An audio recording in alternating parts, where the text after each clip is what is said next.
Les humains ont réalisé des études sur une grande partie de la Terre, et même sur certains endroits du système solaire. Cependant, il est intéressant de savoir que si 70% de la planète est composée d'eau, seulement 5% de ces territoires ont été explorés. Le reste est un mystère. Comme on en sait peu, certaines découvertes peuvent vous faire voir la mer d'une manière différente. Nous allons passer en revue les découvertes les plus effrayantes sur l'océan. Numéro 5. Certaines créatures mythologiques marines sont peut-être réelles. Seulement 5% de l'océan a été exploré. Personne ne sait ce qui s'y cache vraiment. Les cartes primitives sont pleines d'avertissements sur les créatures marines qui sont censées peupler l'océan. Certaines observations récentes semblent appuyer la théorie selon laquelle beaucoup des contes de nos ancêtres n'étaient pas si fous après tout. Cela nous porte à croire que l'océan peut abriter des monstres non découverts. Numéro 4. La plus grande partie de l'océan est dans l'obscurité constante. La profondeur moyenne des océans est de 3730 mètres. La lumière ne peut pénétrer que jusqu'à 100 mètres, donc la plus grande partie de notre planète est dans l'obscurité constante. Et en profondeur, l'œil humain ne peut voir qu'1% du fond marin. Numéro 3. L'océan s'approche dangereusement. L'océan a fait de nombreuses victimes au fil des ans. Des villages entiers, des villes et des villes côtières actuelles sont constamment menacés d'être avalés par l'océan.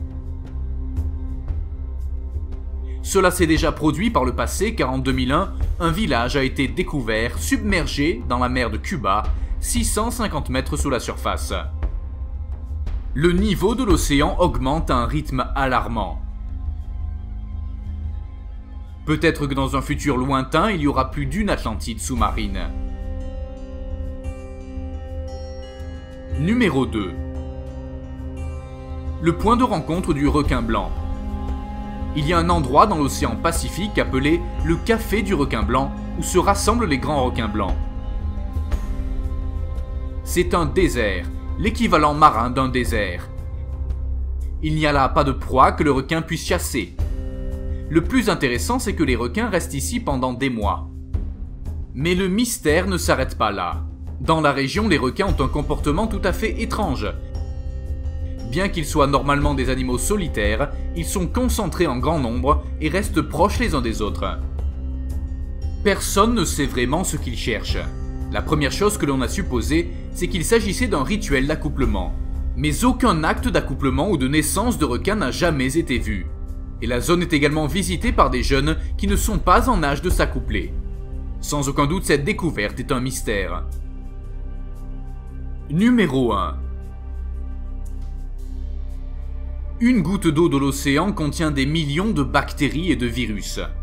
Les virus abondent dans l'océan et ont un effet significatif sur la biologie de l'océan.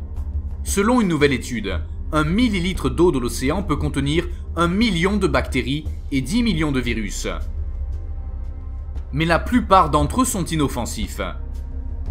Si on ajoute à cela les 8 tonnes d'ordures qui sont jetées à la mer, l'océan n'est pas un endroit aussi beau qu'il y paraît. Zone 0. Personne ne connaît l'origine de ce son.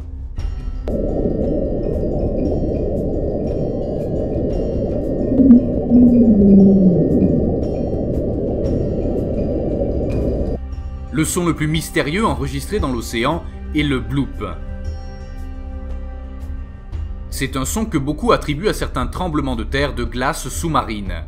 Mais contrairement à celui-ci, il existe un son que personne n'a pu expliquer. C'est un son que l'on appelle Julia. Le son est assez puissant pour être détecté par toutes les stations du système d'écoute du Pacifique équatorial. Le plus effrayant, c'est qu'il ressemble sombrement à celui d'un animal sous-marin.